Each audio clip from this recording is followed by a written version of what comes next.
الرحيم. احنا داخلين مصنع برج العرب. خش بنلاقي مخزن مساحته لحد كبير، حوالي 6x4.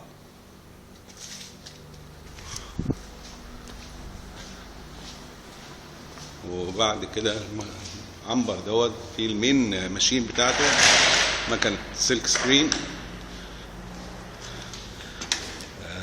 بتطبع فرخ كامل، وده الدراير مجفف. مكنة لحد كبير طبعا كالجديدة. في بروسيسور هناك،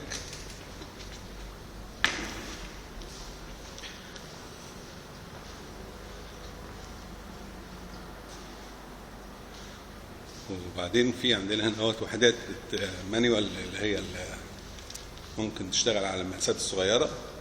هاف مانيوال ده علشان المجففات، وديت شابلونات بتشتغل سلك سكرين مانيوال ليها موتور زي ما احنا شايفين كده كله على بعضه. وده في نفس الوقت المصنع فيه مخزن ملحق بيه، محطوط فيه الشابلونات والحاجات، غرفة كده اهوت للمخزن. ودي المكنة كلها على بعضها.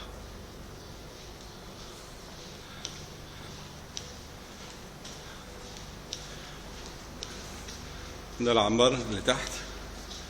فوق هي العنبر المساحة بتاعته مبنية على حوالي 450 متر، والأرض التانية فاضية.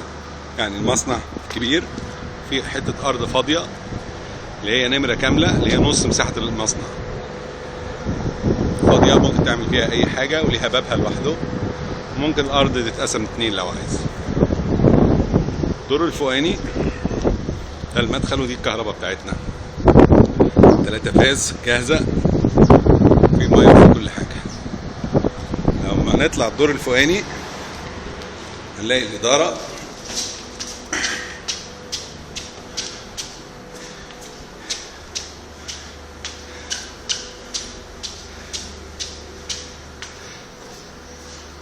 هنلاقي أولا سطح كده هو كبير فاضي ما فيهوش حاجة مهمة.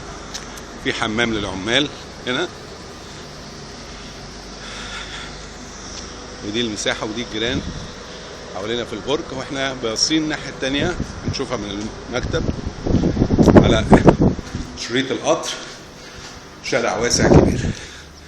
دي الغرفة، غرفة المكتب. وهنا الشارع، وده الفيو اللي احنا بنبص عليه على القطر مباشرة في برج العرب.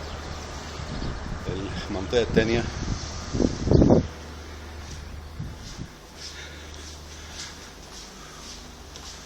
بعد كده في غرفة خاصة وحمام شيك للبيه المدير. مساحة الأرض 1700 متر كلها، ممكن تتقسم 2، تاخد الحتة الفاضية، أو ممكن تاخده كله على بعضه بسعر مغري لحد كبير. دي غرفة تانية معمولة للمونتاج والأعمال الفنية البيبرس. مصنع جاهز للشغل. ربنا يبارك. السلام عليكم.